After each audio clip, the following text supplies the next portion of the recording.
برطانیہ سے آسمہ شیخ صاحبہ پوچھتی ہیں، اولاد یا اولاد نرینہ کے لیے مسنون دعا کون سی ہے؟ سنا ہے کہ سورہ مریم اولاد نرینہ اور سورہ یوسف یا سورہ محمد خوبصورتی کے لیے پڑھنی چاہیے، اس کی کوئی حقیقت ہے؟ ایسی تو کوئی روایت میرے علم میں نہیں ہے، کوئی کسی صحابی کا بھی کوئی ایسا قول نہیں ہے کہ یہ صورتیں پڑھنی چاہیے۔ البتہ اولاد نرینہ کے لیے یا ویسے بھی اولاد کے لیے زکریا علیہ السلام کی دعا ہے، ربی لا تذرنی فردا وانت خیر الوارثین۔ اسی طرح سورہ فرقان میں آخری رکوع میں جہاں سورہ فرقان ختم ہو رہی ہے، اس سے آخری رکوع میں جہاں صورت ختم ہو رہی ہے اس سے ایک دو آیتیں پہلے ہے، ربنا ھب لنا من ازواجنا وذریاتنا قرۃ اعین واجعلنا للمتقین اماما۔ یہ دعا پڑھنی چاہیے۔ ویسے بھی 2 رکعت صلاۃ الحاجت پڑھ کے اللہ تعالیٰ سے دعا مانگنی چاہیے اپنی زبان میں، کوئی وظیفہ پڑھنا کوئی ضروری نہیں ہے۔ اللہ تعالیٰ سے دعا مانگنی چاہیے کہ اللہ تعالیٰ نیک صالح اولاد نرینہ دے۔ ہماری بھی دعائیں ہیں ان کے لیے، اللہ تعالیٰ ان کو نیک صالح نرینہ اولاد دے۔ بہت بہت شکریہ، بہت شکریہ مصعب۔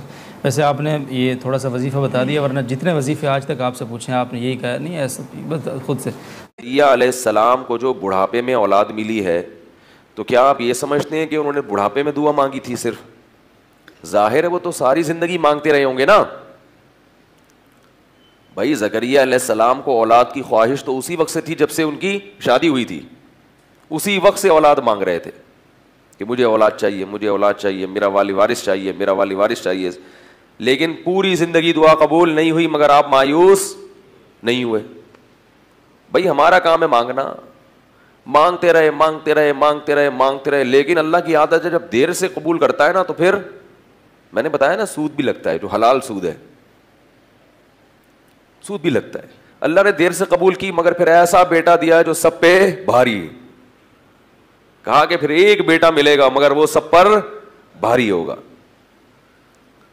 ذکر رحمت ربک عبدہ زکریا، پوری سورہ مریم میں اللہ نے حضرت زکریا کا تذکرہ کیا، ابتدا وہاں سے کی۔ تیرے رب کی اس رحمت کا ذکر ہے جو اس نے اپنے بندے زکریا پر کی۔ اذ نادا ربہ نداء خفیا، جب انہوں نے اپنے رب کو چپکے سے پکارا۔ چپکے سے شاید اس لیے پکارا کہ اگر میں سب کے سامنے دعا مانگوں گا تو لوگ مذاق اڑائیں گے کہ بوڑھے کو کیا ہو گیا، بال سفید ہو گئے ہیں، بیوی بانجھ بھی ہے، بوڑھی بھی ہے، اور اس عمر میں کیا مانگ رہے؟ اللہ سے دعائیں مانگ رہے، خفیہ، چپکے سے جا کے اللہ سے کہہ رہے۔ قال رب انی وہن العظم منی واشتعل الرأس شیبا، اے اللہ مجھے پتہ ہے میری ہڈیاں بوسیدہ ہو گئیں، مجھے پتہ ہے کہ میری ہڈیاں بوسیدہ ہو گئیں، میرے سر کے بال سفید ہو گئے۔ واشتعل الرأس شیبا ولم اکن بدعائک ربی شقیا، مگر میں تیری رحمت سے مایوس نہیں ہوں، مجھے پتہ ہے تو دعائیں قبول کرتا ہے۔ حب لی من لدنک ولیا، عطا کر دے، گفٹ دے دے، ہبہ کر دے اپنی طرف سے ایک میرا والی وارث۔ عجیب بات ہے، دعائیں مانگ رہے ہیں، جب دعا قبول ہوتی ہے تو پھر حیران بھی ہوتے ہیں۔ اللہ تعالیٰ نے حضرت زکریا پر وحی کی، آپ بیت المقدس میں نماز پڑھ رہے تھے محراب میں، مسجد اقصیٰ میں۔ مسجد اقصیٰ بڑی زبردست مسجد ہے، ہزاروں پیغمبروں کی قبریں ہیں وہاں اور ہزاروں پیغمبروں نے نمازیں پڑھی ہیں وہاں۔ تو محراب میں اللہ نماز پڑھ رہے ہیں کہ فرشتے نے آپ پر آ کے وحی کی، یا زکریا انا نبشرک بغلام، اے زکریا ہم تمہیں خوشخبری دیتے ہیں ایک لڑکے کی۔ چونکہ دیر سے مل رہا ہے تو خوشخبری بھی کیسی؟ اسمہ یحییٰ، اس کا نام کیا ہوگا؟